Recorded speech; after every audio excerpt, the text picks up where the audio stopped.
kasi ya kuongezeka kwa mitaji katika kilimo imekuwa ndogo kilinganishwa na mitaji inayoelekezwa kwenye sekta nyingine.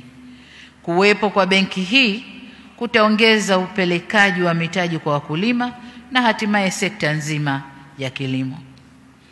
Ndugu wanaushirika, niombe mtambue kwamba pamoja na kwamba benki hii inajikita katika kuendeleza ushirika, bado ni benki kama zilivyo benki nyingine. Kama ambavyo kwenye ushirika tuna misingi yetu ikiwemo demokrasia, na huku kwenye benki kuna misingi iliyowekwa na Benki Kuu ya Tanzania ambayo sharti na yenyewe izingatiwe.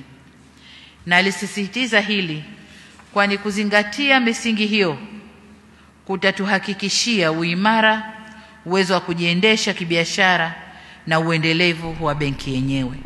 Kwa hiyo wote twende tukaheshimu misingi hiyo. Hapa pia nizungumzie na mabenki. Benki tunayozindua leo ni Coop Bank, benki ya ushirika, na sio Coop Bank, benki iliyokuja kupindua wengine. Hapana, ni Coop Bank, sio Coop Bank. Kwa hiyo kuja kwa benki hii ni kuongeza nguvu, ni kuongeza njia za kuwafikia Watanzania mbalimbali na hasa Watanzania wale wa vijijini. Ndio kazi ya benki hii. Kwa hiyo tushirikiane nayo, tufanye kazi nayo.